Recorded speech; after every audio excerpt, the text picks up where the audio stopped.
ng mga ina, lalo na po sa paggabay sa kanilang mga anak, sa paglapit ng mga ito sa Panginoon. Hindi po maaaring tawaran ang malaking poder na pwede nilang okupuhan. Sila po ay makapangyarihang impluensya sa pag-iisip, sa mga pagpapasya, sa katauhan ng kanilang mga anak. Yun po ang ating tatangkaing pag-aralan sa umagang ito. Gayunpaman, we are always mindful that this message would also at the same time be applicable to everyone. We could get something from this kahit hindi tayo mga nanay.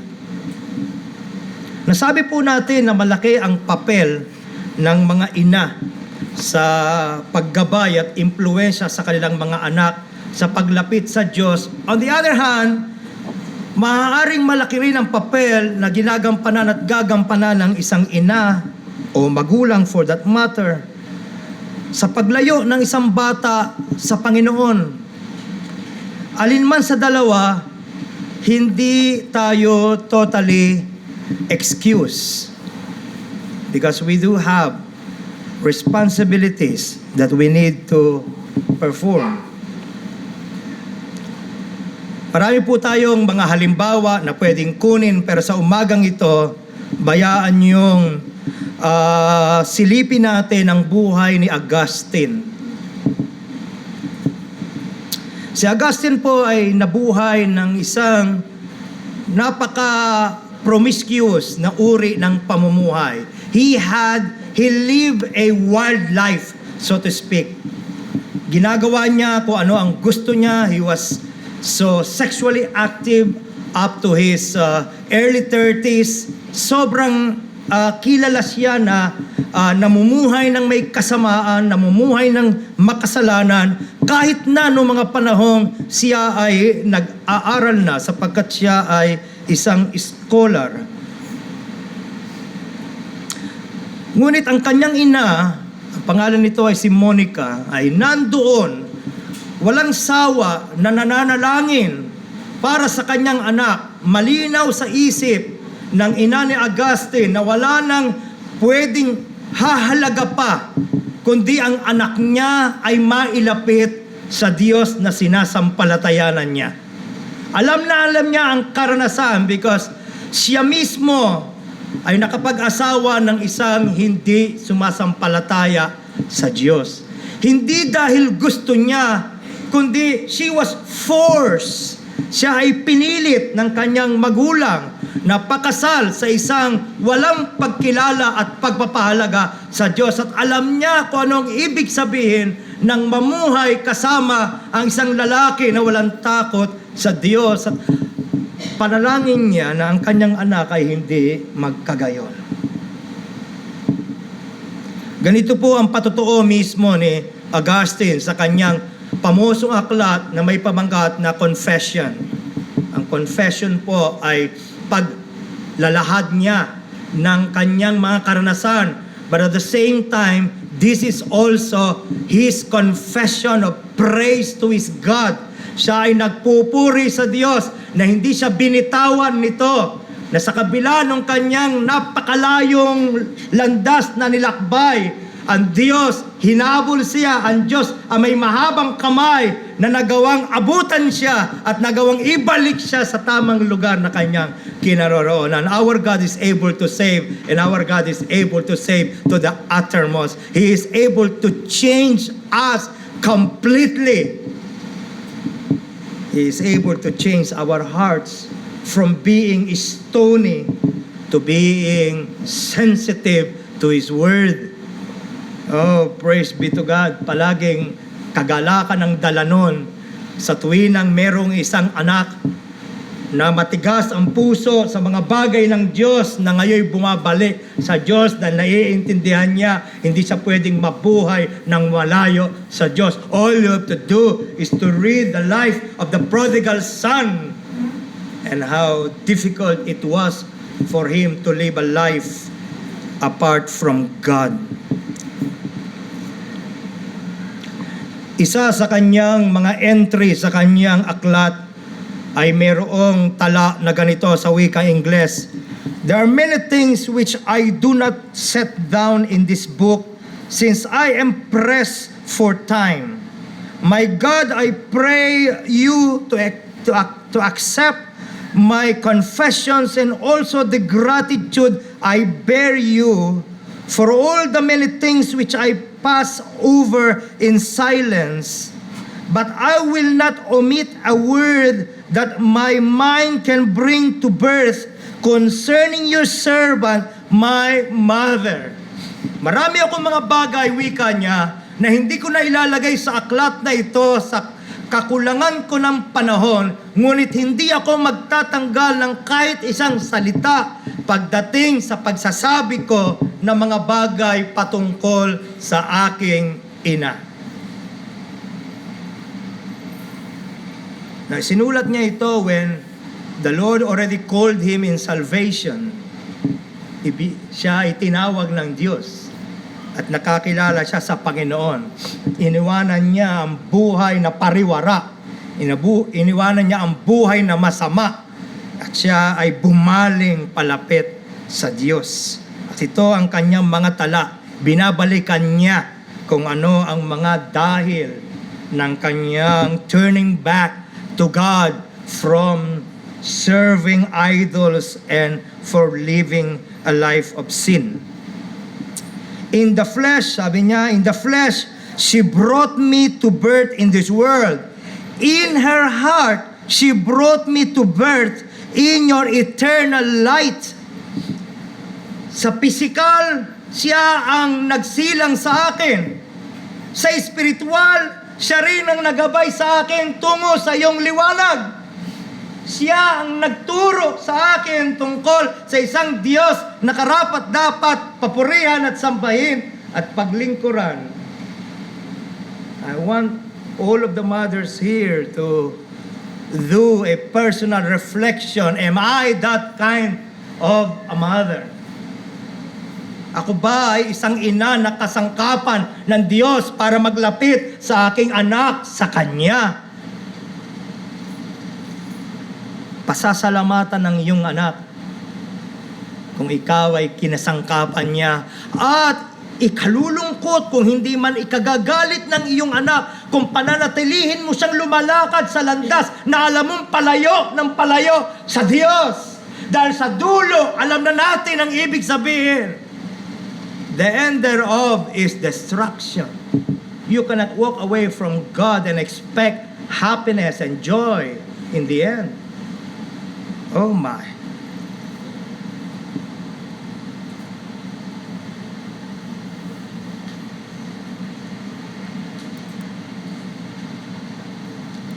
It is not of her gifts that I shall speak, but of the gifts you gave to her.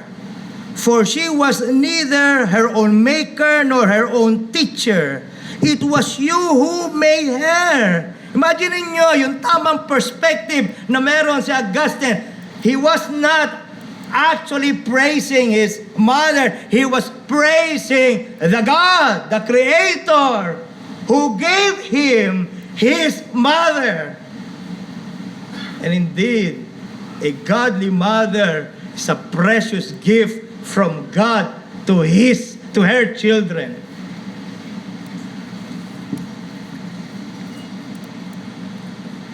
And neither her father nor her mother knew what kind of a woman their daughter would grow up to be. It was by Christ's teaching, by the guidance of your only Son, that she was brought up to honor and obey you in one of those good Christian families which form the body of your church. Naoobserbahan ba ng iyong mga anak na ikaw ay mayroong malaking takot sa Diyos at pagpapahalaga sa Diyos? Sapagkat mas marami kang tinuturo sa hindi mo sinasabi kaysa sa iyong sinasalita. Napaka-powerful na teaching tool ang buhay mo, ang buhay natin. Hindi lang sa mga nanay, sa mga tatay, sa mga anak, sa mga kaeskwela, sa mga kapitbahay. Every one of us who claim to know the Lord, mas malakas ang sigaw ng ating buhay kaysa sa ating sinasalita. So nakikita natin dito na napakahalaga po na in order for us to lead our children to God, that you yourself experience this God.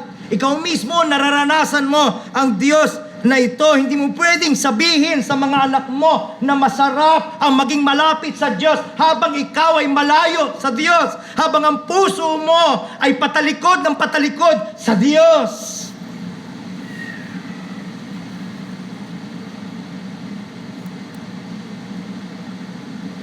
And sadly, that is just what many people attempt to do.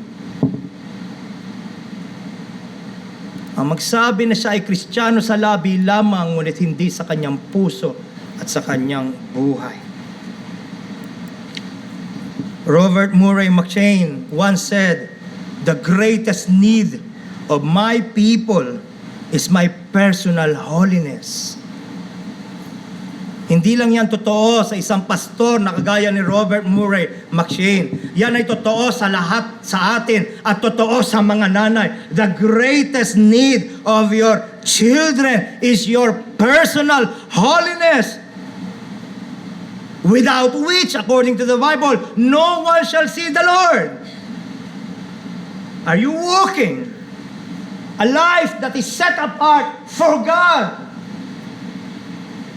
Malinaw ba sa atin, sa mga taong nakapaligid sa atin, na ang buhay mo ay saturated by your high view of God? Mataas ang pagtingin mo sa Diyos, mataas ang paggalang mo sa Diyos, walang kwenta ang sasabihin ng iba kung ang ibig sabihin nito ay mamamantsahan ang karangalan ng aking Diyos. You are zealous for God's glory.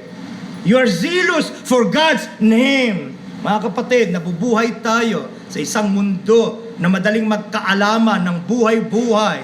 Ang malungkot, mas pinagpapahalagahan mo pa kung ano ang impresyon ng mga tao sa paligid mo. Ano na sasabihin ng kaibigan ko? Ano na sasabihin ng mga kumari ko? Ano na sasabihin ng mga kumpare natin? So on and so forth. Hindi mo tinatanong at hindi ka zealous ano sasabihin at ano sinasabi ng aking Diyos right now sa klase ng buhay na meron ako.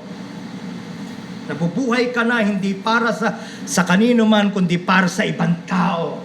And ultimately, para sa sarili natin. Naiintindihan mo ba that the greatest need of your children is your personal holiness? Kahit naman hindi natin ito pakinggan, mga kapatid, sa dulo naman, mapapatunayan nating totoo yun na ang taong nabubuhay para sa kanyang sarili ay mabibigo sa dulo, because the Bible says only those who put their trust in God, only those who believe in God shall not be put to shame. Only those who believe in God shall not be disappointed. Pagka yung mga kaibigan mo na pinasasaya mo at tinatry mong i-win, tumalikod na sa'yo, wala ka nang kasayahan din. Nakakapagod yun dahil palagi mong ginugusto pasayahin sila. Oh my. O yung boss mo kaya. O kung sino man. Walang taong nabigo na ang gustong paligayahin at ang gustong i-earn is the smile and the delight of his God. Delight yourself in the Lord, He shall give you the desires of your heart. That's what the Bible says. And our God does not lie.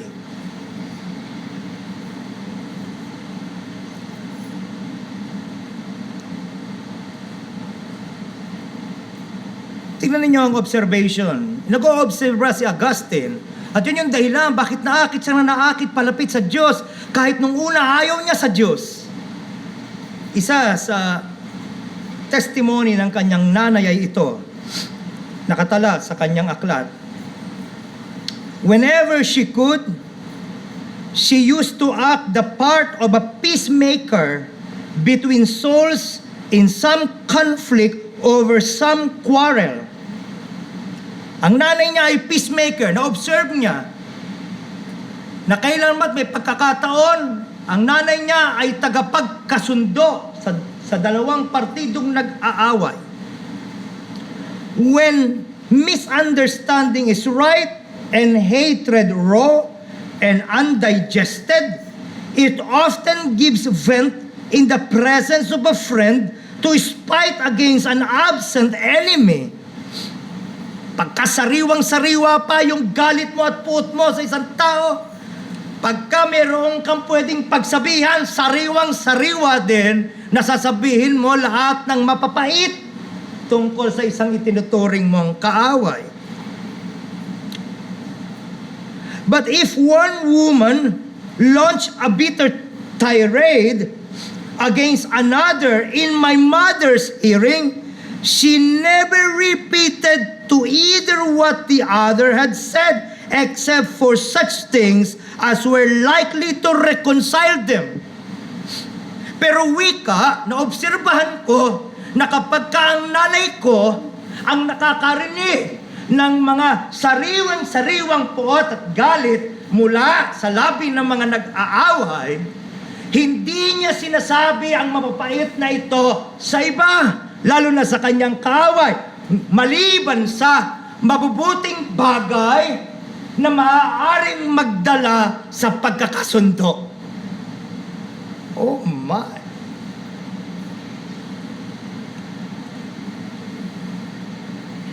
I should not regard this as especially virtuous were it not for the fact that I know from bitter experience that a great many people infected by this sin, as though it were some sort of horrible widespread contagion, not only report to one disputant what the other has said, but even add words that were never spoken.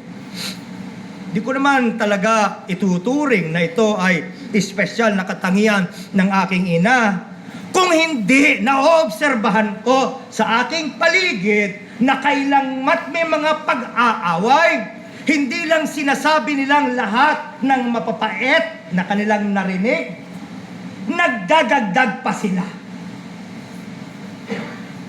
Oh my! Ang atin pong mga anak ay nag-oobserba sa atin.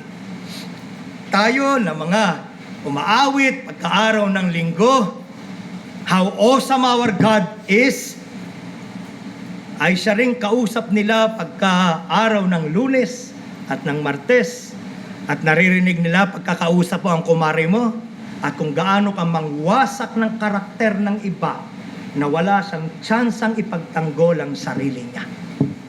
You just cannot convince your children that you really love the Lord and that this God has really changed your heart with that kind of attitude.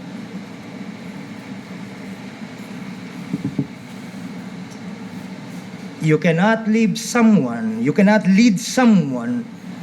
well where you haven't been yourself. Hindi mo pwedeng gabayan ang sino man sa isang lugar na ikaw mismo hindi mo pa nararating. Mula dito, mabilis kumuha tayo ng dalawang bagay. Simple lang po itong ating pag-aaral. Yung pananaw, yung diwa na mayroon si Mary. Si Mary ay mayroong disciple's heart dito sa mga talatang ating binasa. Ano ang ibig sabihin ng disciple's heart? Puntahan natin. Nasa Luke chapter 10 po tayo. Luke chapter 10. Let me read this again.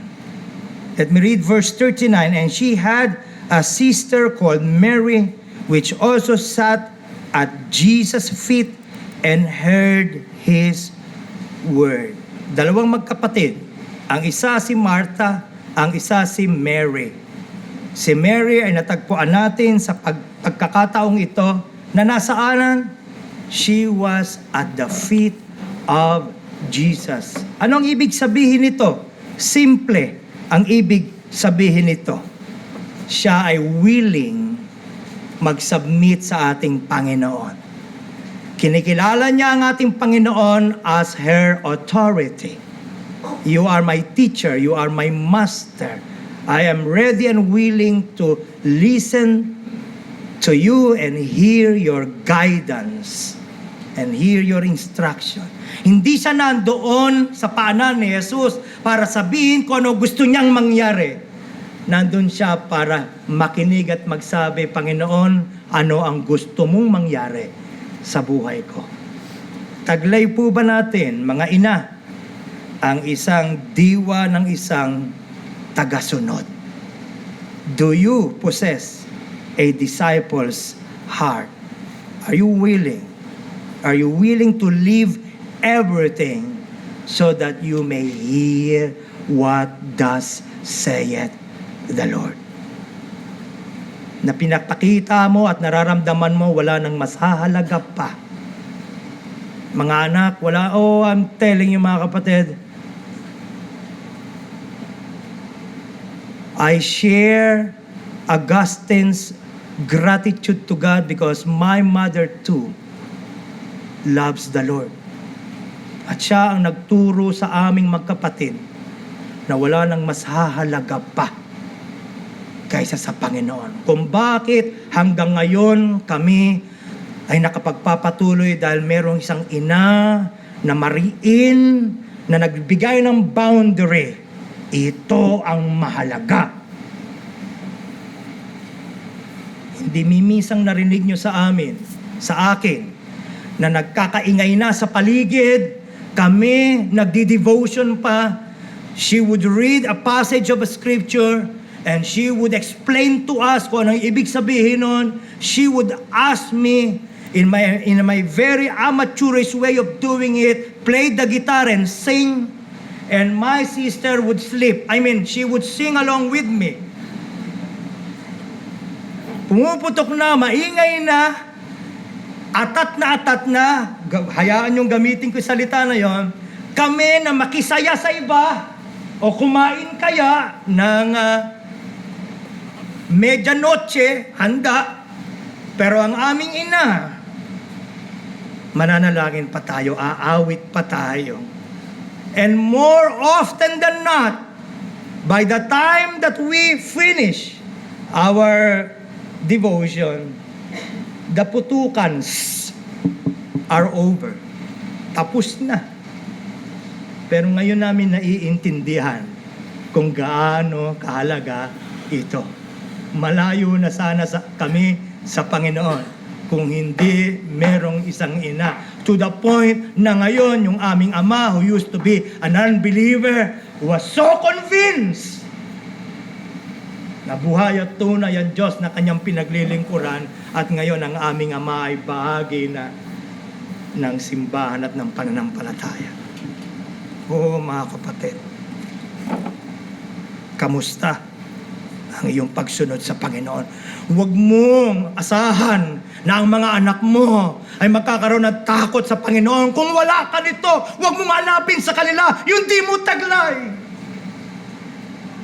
And we all know that the fear of the Lord is the beginning of wisdom. Hindi lahat naaaral sa eskwelahan.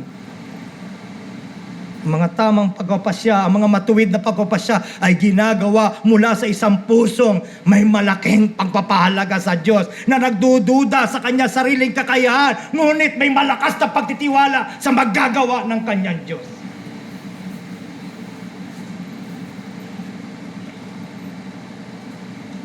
The disciple is someone who is devoted to the authority of Jesus. I do not care what this authority says or what that authority says. I want to know, what do you say, my God? Anong sinasabi mo, Panginoon? Yan lang ang salita na aking susundin. At yun ang pinili ni Mary. At ano ang conclusion ng ating Panginoon mismo? Siyang nagbigay ng conclusion. Verse 42, But one thing is needful, one thing is necessary, and Mary had chosen that good part, which shall not be taken away from her. Hindi na pwedeng kunin sa kanya ang pinili niya, ang makinig sa salita ng Panginoon at ang isa pamuhay ito. While Martha was cumbered with so many things. Maaaring sinasabi siguro ni Martha sa isip niya, sige nga, kung hindi ako magluluto, paano kayo kakain? Mga alagad mo, sila maghugas ng pinggan. Maaaring nangangatwiran siya. At may katwiran siya, hindi po ba?